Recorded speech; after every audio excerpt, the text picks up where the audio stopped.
My dear students, welcome to NK Baba chemistry classes.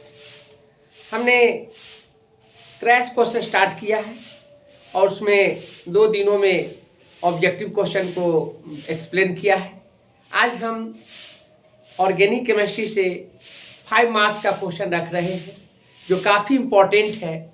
5 marks के question में आपको जो है कि 2-3 क्वेश्चन उसमें इंक्लूड करके उसका 5 मार्क्स का क्वेश्चन बनाता है। ऐसे तो बहुत ही इम्पोर्टेंट क्वेश्चन है। निम्नलिखित की व्याख्या करें। इसमें कोल्बे अभिक्रिया है, उर्ज अभिक्रिया है और कार्बाइल एमीन अभिक्रिया है। तीनों अभिक्रिया को मिला करके आपको 5 नंबर का क्वेश्चन पूछे जाएंगे और ऐसे अलग अलग करके पूछे जाएंगे तो 2-2 मार्क्स का क्वेश्चन रहेंगे। कोल्बे अभिक्रिया की व्याख्या करें तो 2 नंबर का हो जाएंगे। उर्ज अभिक्रिया की व्याख्या करें तो अभी 2 मार्क्स का हो जाएंगे। कार्बाइल एमीन की अभिक्रिया की व्याख्या करते भी 2 मार्क्स का हो जाएंगे। तो ऐसे आपको 3 क्वेश्चन हो गया ऐसे, और एक क्वेश्चन लॉन्ग में हो जाएंगे तो 5 नंबरिया हो जाएंगे। तो यहाँ पर आपको देखना है और कि आपको 5 मार्क्स का पूछेंगे फिर भी उसका आंसर दे देंगे तीनों को, या आपको एक एक करके पूछेगा 2-2 यानी आपको 2 नंबरिया में 3 क्वेश्चन हो जाएंगे। ऑब्जेक्टिव भी यहाँ से हो जाएगा कि कोल्बे अभिक्रिया क्या देता है, सैलिसिलिक अम्ल, 1 नंबरिया क्वेश्चन हो गया। दूसरा है उर्ज अभिक्रिया क्या देता है, एल्केन देता है, ये भी क्या है आपको ऑब्जेक्टिव हो गया। कार्बाइल एमीन क्या देता है, एल्किल कार्बाइल एमीन देता है, ये भी एक ऑब्जेक्टिव क्वेश्चन हो गया। तो लॉजिकली आप लोग इसको पढ़ेंगे तो सब्जेक्टिव में ही ऑब्जेक्टिव क्वेश्चन छिपा हुआ रहता है। तो एक से अनेक क्वेश्चन बनेंगे और आपको इसी तरह से पढ़ने की जरूरत है। तो हम अभी बतला रहे हैं कोल्बे अभिक्रिया। कोल्बे अभिक्रिया से क्या समझते हैं इसकी व्याख्या करें। काफ़ी इंपॉर्टेंट क्वेश्चन है, आपको याद रखना है इसको, और हम बहुत ही आपको इसको क्या कहते हैं सिंपल लैंग्वेज में इसको हम एक्सप्लेन किए हैं और यह याद हो जाएगा।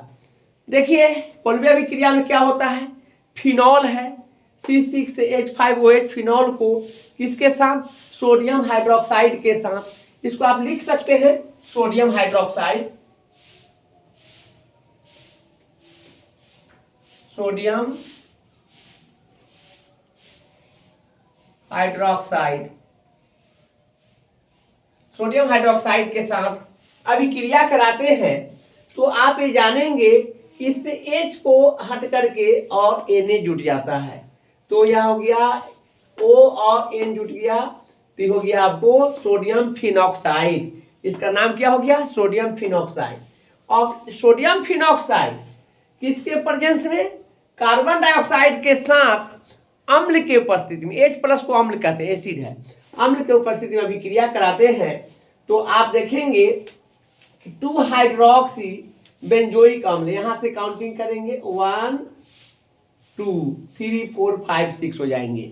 इसलिए कार्बोक्सिलिक के अम्ल का जो क्या कहते हैं सिनरिटी पावर जो है ज़्यादा होता है किससे, अल्कोहल से। तो 2 हाइड्रोक्सी बेंजोइक अम्ल बनेगा और इसे सैलिसिलिक अम्ल भी कहते हैं।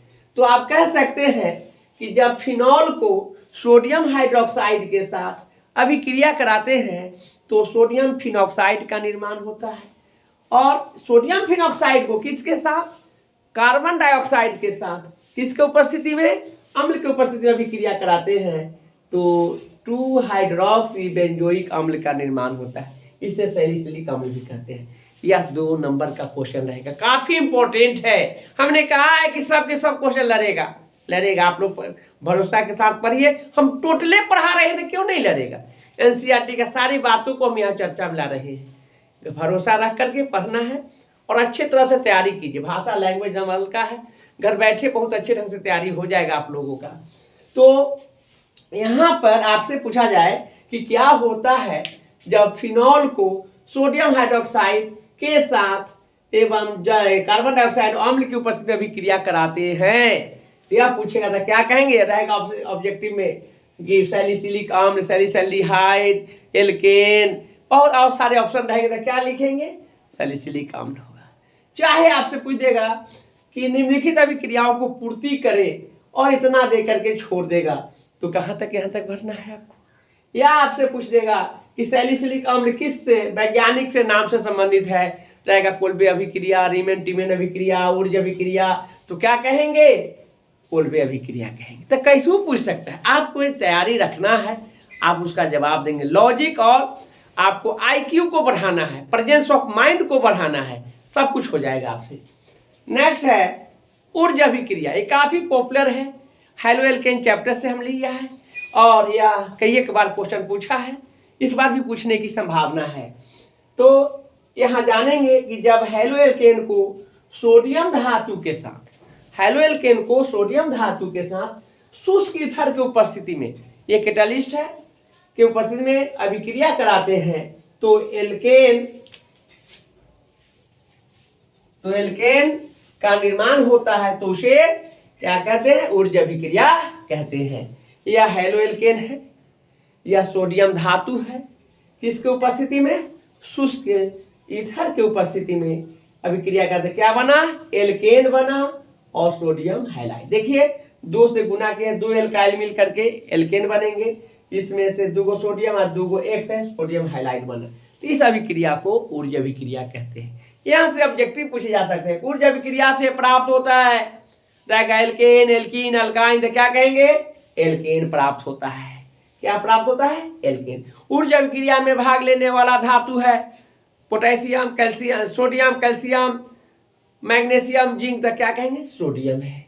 आपसे पूछा जाएगा ऊर्जा अभिक्रिया में हैलो एल्केन से क्या बनता है? एल्केन बनता है। आपसे पूछा जाएगा कि ऊर्जा अभिक्रिया में कौन से उत्प्रेरक भाग लेते हैं? ऑप्शन रहेगा शुष्क ईथर और कुछ कुछ रहेगा, तो क्या होगा? शुष्क ईथर। तो बहुत सारे क्वेश्चन यहाँ से आप तैयार कर सकते हैं और आपसे बन जाएगा, केवल आपको इसको याद रखने की जरूरत है। नेक्स्ट है कार्बाइल एमीन अभिक्रिया। बहुत बहुत महत्वपूर्ण है, यह कई एक बार पूछा है और हमने कहा है कि बहुत यूनिक क्वेश्चन आप लोगों को हम रिप्रेजेंट करेंगे, पढ़ाएंगे और आएगा हुआ। कार्बाइल एमीन को कार्बिल एमीन भी कहते हैं। तो कार्बाइल एमीन अभिक्रिया में होता क्या है? जब प्राइमरी एमीन, देखिए यहाँ प्राइमरी एमीन है, नाइट्रोजन के साथ एक एल्किल है, प्राइमरी एमीन हो गया। प्राइमरी एमीन को क्लोरोफॉर्म के साथ पोटेशियम हाइड्रोक्साइड एवं ताप के उपस्थिति में अभिक्रिया कराते हैं तो कार्बिल एमीन या कार्बाइल एमीन का निर्माण होता है, तो उसे कार्बाइल एमीन अभिक्रिया कहते हैं। यहाँ पर देखना है primary amine RNH2 primary amine है, क्लोरोफॉर्म CaCl3 क्लोरोफॉर्म है, किसके साथ? पोटेशियम हाइड्रोक्साइड और ताप की उपस्थिति में अभिक्रिया कराएं। R हो गया, N है, इसमें से ले लिए एक RN और C, RNCAC को एल्किल कार्बाइल एमीन कहते हैं। इसके बाद देखिए कै गो है आपको? क्लोरीन 3 गो है, यहाँ पर कै गो पोटेशियम है? 3 गो है, 3 हो गया। और हाइड्रोजन यहाँ कितने हैं? 2 गो, 1 है, 3 गो और 3 6 गो है, 3 गो ऑक्सीजन है, 3H2 हो गया। इस तरह से आपको ये बैलेंस हो गया। यह प्राइमरी एमीन को क्लोरोफॉर्म के साथ पोटेशियम हाइड्रोक्साइड एवं ताप की उपस्थिति में अभिक्रिया कराएं तो एल्किल कार्बिल एमीन बना। इस अभिक्रिया को कार्बाइल एमीन अभिक्रिया के नाम से जानते हैं। तो बहुत ही इंपॉर्टेंट है, इसको आप बढ़िया ढंग से तैयारी कीजिए, पूरे के पूरे क्वेश्चन लड़ेगा, मेरा यह गारंटी है। साथ ही साथ मैं एक बात और कहूँगा कि आप सभी लोग इसको शेयर कीजिए, व्यूज को बढ़ाइए, सब्सक्राइब कीजिए और बढ़िया ढंग से इसको पढ़ते रहिए। ठीक है, तो आज के लिए इतना ही रखते हैं।